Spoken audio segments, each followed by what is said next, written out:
everybody, welcome back to WineupTV. I'm your host Wayne with Laura from Casa Ventura Imports. Ventura Imports. Down from Seattle, Washington again. And when we come back, she's going to tell you about one of her family wines and a couple of the great Spanish wines. See you in a second.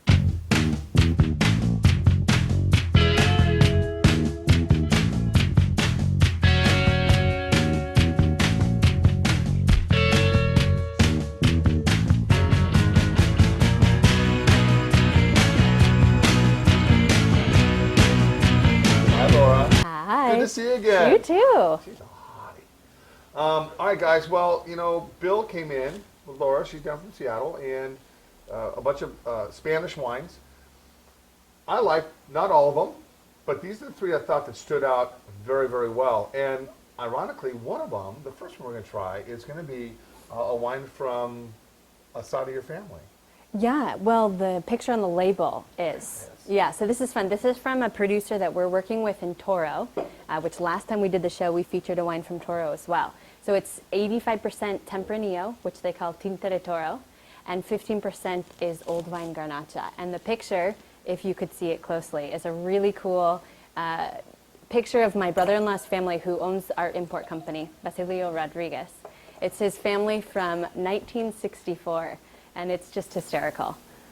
Everyone's sitting around drinking wine, having a picnic in the field. You know, when you came over here and you showed me this label, there's a winery here in the Willamette Valley, Ayub Cellars, Mo Ayub, and he does, his second label is called Memoirs, and similar. And I thought, wow, what a cool thing to pay homage to your past and to your parents and to your grandparents and just your family in general.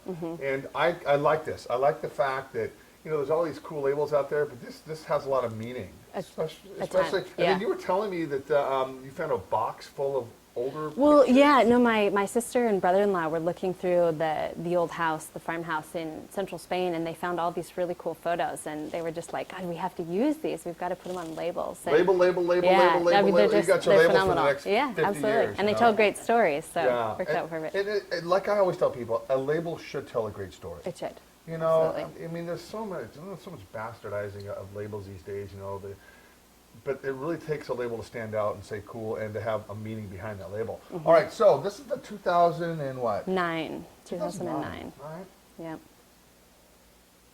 I just love the earthiness of these Tempranillos, you know. I get so overwhelmed with Americanized wines, you know, great wines from Walla Walla or Napa Valley or the Central Coast of California or even here in the Willamette Valley. Over the top, real extracted fruit. These wines have nice acidity. They're just really just easy drinking. Yeah, this is a fun wine. That Garnacha really adds some beautiful bright fruit characteristics. And but the acid though, this is a food wine. And for those of you who get it, you know what I mean. And it's right on the money. It's $14.99 a bottle.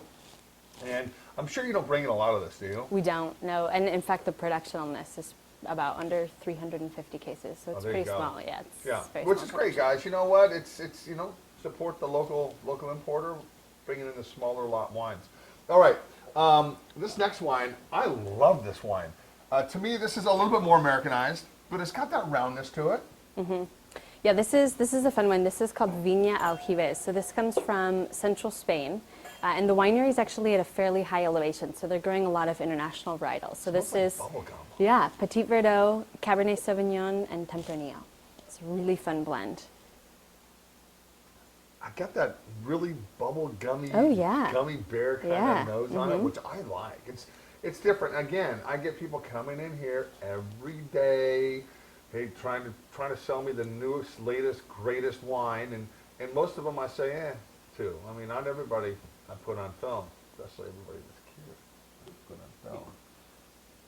But yeah, this is just nice. It's opulent. It's got a great nose on it. And remember, guys, the first thing you're going to do when you bring a wine in your face is smell it. You know, if it doesn't smell good, it probably is not going to taste good.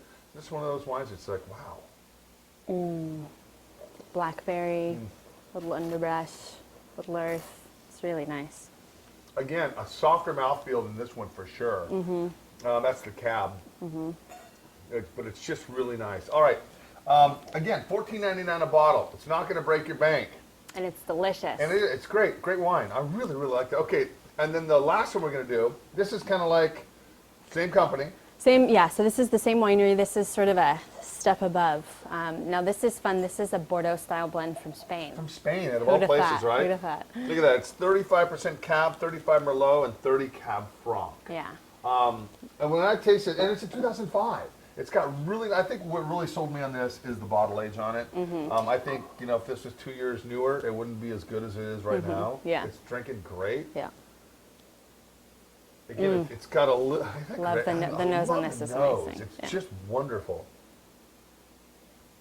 And this is under 20 bucks, like $18.99 a bottle. Here it is. Oh, you know, a wine that's already aged. It's 7 years old now. You know, it's already had its aging. And, you know, there's wines that they're peaking. This one here, I think, is peaking beautifully. Yeah. Another year or two on this, I think it's great. Absolutely. Oh, by the way, this was 91 points in the Wine Advocate. Yeah, 91. This was 90. And this is 90 Yeah. in the Wine Advocate. So, you know, for those of you that love points and like what the press says about wines, this one definitely 90 points. This one here, I think it's great. 91 points. Yeah. And this winery has a neat story because they actually breed purebred Spanish horses. So when you go to the estate, I mean, it's incredible. It's phenomenal. You know, you've got carriage rides around the vineyards by horseback. So it's incredible. So guys, buy all this wine. That way when I go to Spain, I can stay at their place. So that's how I'm pimping myself out right now. So anyway, but you know, under 20 bucks, a wine of this caliber. The thing that really kind of stood out to me was the fact it's a Bordeaux blend in Spain. Which is really pretty rare. You don't see that very often. Yeah. All right, well, you know what? I can sit here and drink all day, which I'm sure I will. I'm on my 4th liver this month. But anyway, Laura, it's always great to see you. Thank you so much. Come into town sometime, and let me know when your new labels come out. I will. You know what? Absolutely. We'll definitely sit down and we can feature them all. We'll feature them all. Yeah. You know, it's just allaboutYou.com kind of wine. That's not a bad thing, is it? All right, guys. Thanks a lot for tuning in. Thank you. When I see you again,